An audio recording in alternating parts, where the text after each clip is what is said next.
Guys, welcome to another video. If you're struggling against Caro-Kann Defense, because I know some are like, alright, I hate when people play Caro against me, this video is for you. So I decided to, I took some of my games. This is only like one of the lines in the Caro, but I think it's very helpful for your understanding that it's not that crazy of an opening and you can actually crush it quite easily. The first game is probably the worst game you will see today.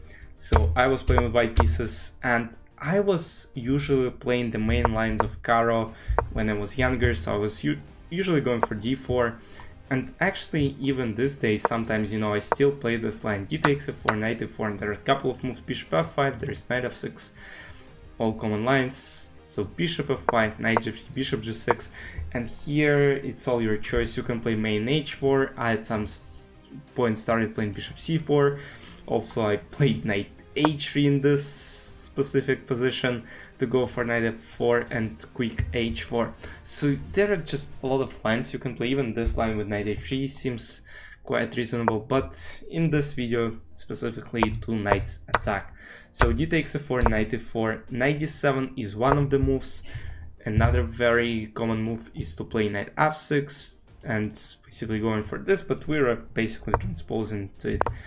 Bishop c4. So bishop c4 is the main move after knight d7. After knight f6, it would have been something like queen a2. I think we'll actually get to this later in this video. So knight d7, bishop c4, knight f6, queen a2, takes, knight f6, and here we got a transposition to specifically this knight f6 and knight e4. So first you'll play this little knight e5 trick here. The idea of knight e5 is simple. Now you're saying, oh no, my queen moment.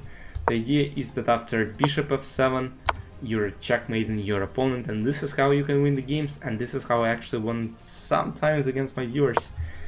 But that didn't happen in this game, because I was playing against candidate master. He plays e6, I go back to e2. So, and another very important factor here is that after e6 and queen e2, look at this bishop on c8, it's just trash.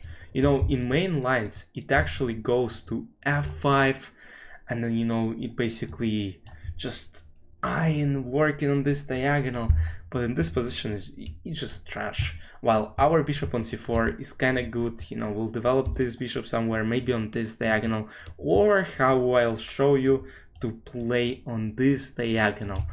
So, what was played? Bishop d6, castle, and here, I want to demonstrate to a very, very interesting idea. I usually play b3. The idea of b3 is very simple. I want to go bishop b2, I want to go f4, and I want to set up an attack on king side. So black play a5. Probably what I should have done in this game is to play a4 just to restrict this a4 maneuver. Because here black got some counterplay, they played a4, and now if I'm, too slow, a3 is gonna follow. So computer thinks this is a good move, and I actually agree with computer, but I played it, I would say, not the best move. I played a3, b5, and now b5 move is actually helping me, because my idea is to go bishop d3, but if I can play it so that I can also attack c6, it's better, right? So takes, bishop b7, and now I play f4. Computer thinks it's a mistake.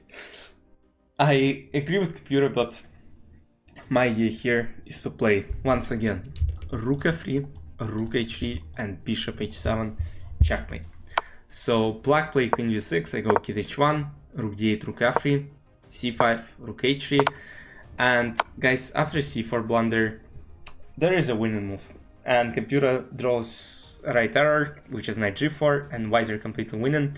I decided to go for another trick, which is bishop h7, but after bishop h7, unfortunately, you can pause the video and try to find the defense, even though computer is saying the defense, which is bishop e4, and black are actually on time to defend this knight on h7.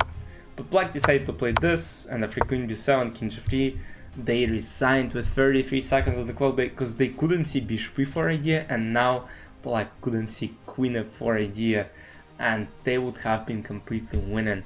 So, but what happens after c4 specifically here? Why knight g4 is such an interesting move?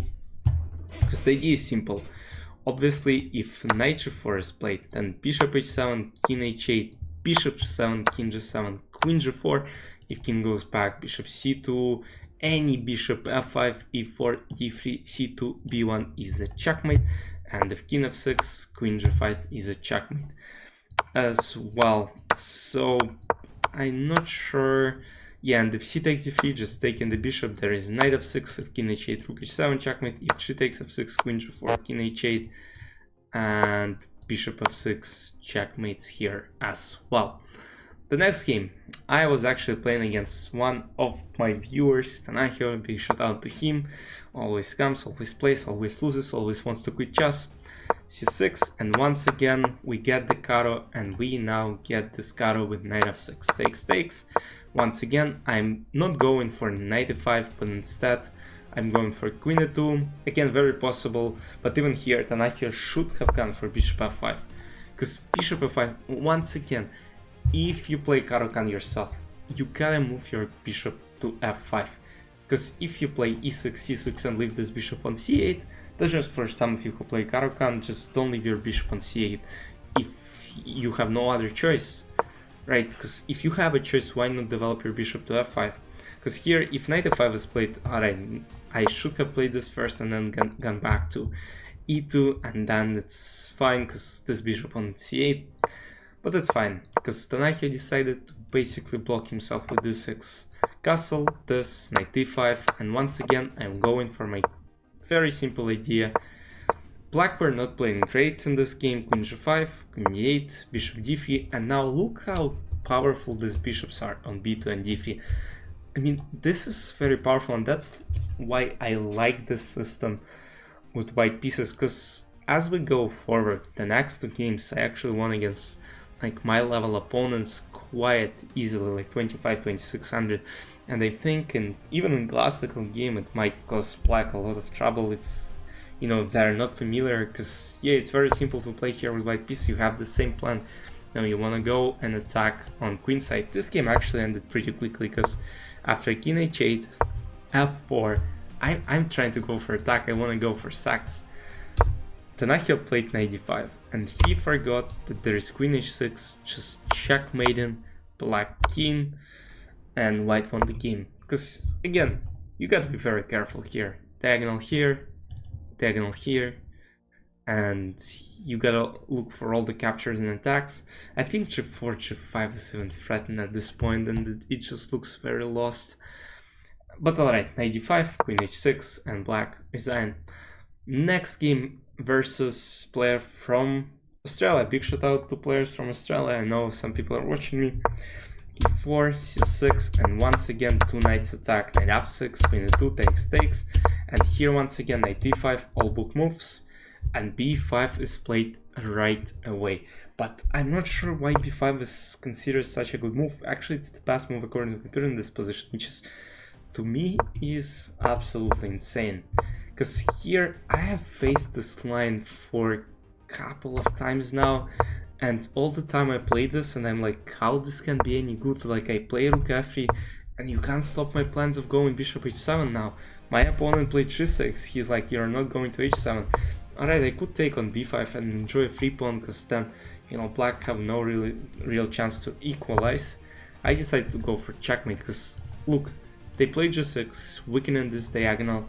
So now I go queen h4, threatening knight on f6, and now h6 is played, which was the final mistake of the game.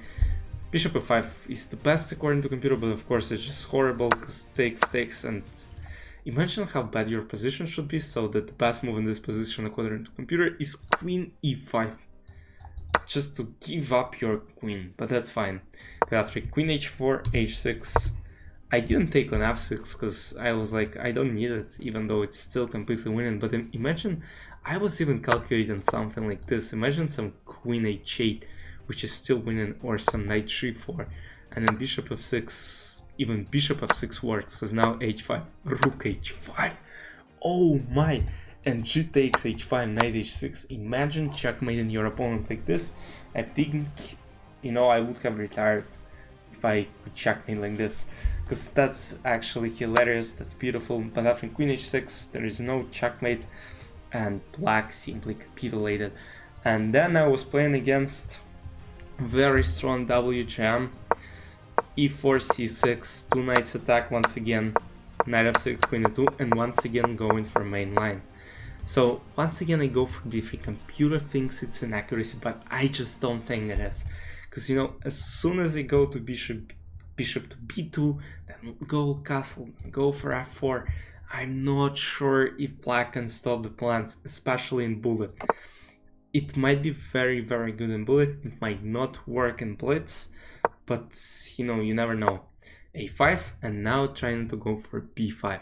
I play a4. I don't repeat my mistakes, so I don't allow this b5 to happen. Black play bishop d7.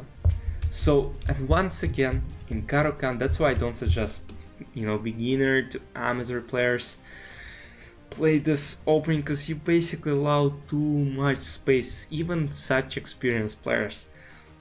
This is 2400 rated FIDE player, and she had a lot of troubles with it.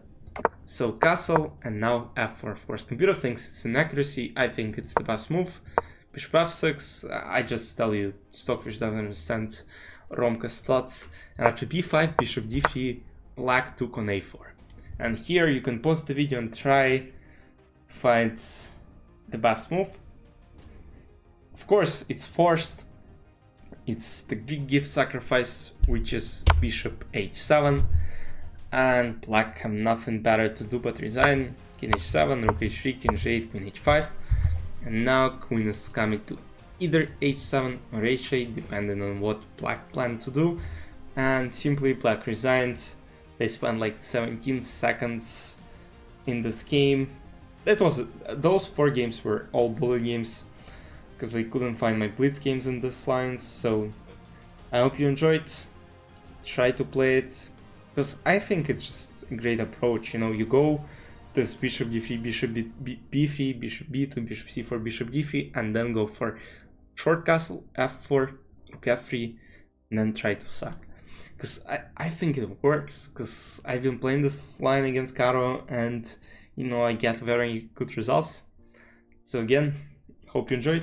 Let me know in the comments any suggestions, any feedback. Everything's appreciated. I'll see you in the next videos. Bye bye.